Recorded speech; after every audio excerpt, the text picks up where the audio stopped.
సంగారెడ్డి జిల్లా రాష్ట్ర ఎన్నికల కమిషనర్ ఐ రాణి కుమిది జిల్లా కలెక్టర్తో వీడియో కాన్ఫరెన్స్ ద్వారా పంచాయతీ ఎన్నికల నిర్వహణపై సమీక్ష నిర్వహించారు. ఈ సమావేశంలో పంచాయతీ ఎన్నికలకు సంబంధించి పకడ్బందీగా ఏర్పాట్లు చేయాలని, అన్ని జిల్లాల్లో సమర్థవంతమైన ఏర్పాట్లు చేపట్టాలని ఆదేశించారు.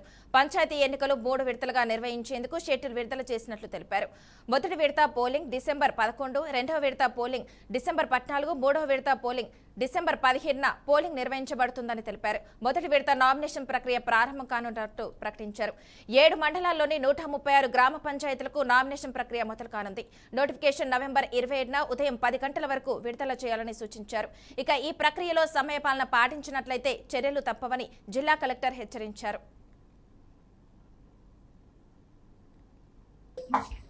నిన్న ఈవినింగ్ నుంచి మనకి యూసీసీ కోర్స్ లో వచ్చింది. మనకి 3 phases లో ఎలక్షన్స్ ఉన్నాయి. మనం చూడటానికి 3 phases కానీ 3 కూడా డేట్స్ చాలా దగ్గర ఉన్నాయి కాబట్టి కంటిన్యూస్ గా మనకి ఎలక్షన్ అనేది 17th వరకు నడుస్తూ ఉంటుంది. సో ఆల్రెడీ మనము నోడల్ ఆఫీసర్స్ ఒక్కొక్క అంశం కోసం నోడల్ ఆఫీసర్స్ మా సైడ్ నుంచి పెట్టుకోవడం జరిగింది.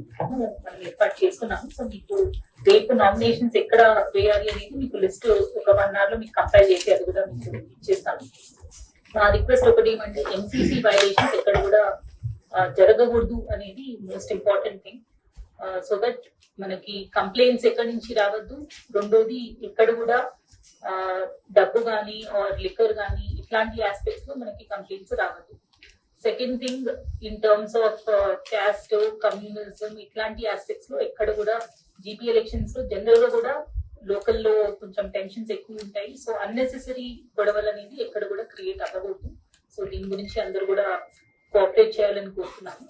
అండ్ లాస్ట్లీ ఎక్కడైనా ఎస్ఎస్టీ కానీ ఎఫ్ఎస్టీ ఏమైనా పట్టుకొని ఉంటే దానికి డిస్ట్రిక్ట్ గ్రీవెన్స్ కమిటీ అనేది ఒకటి ఏర్పాటు చేసి more than 1 lakh ఏమైనా ఉంటే అండ్ less than 10 lakhs ఈ అమౌంట్ ఏమైనా ఉంటే వాళ్ళు చెక్ చేసి అది ఎలక్షన్ కి సంబంధించింది కాదు అని నిర్ధారించిన వెంటనే వాళ్ళు రిలీజ్ చేసేస్తారు.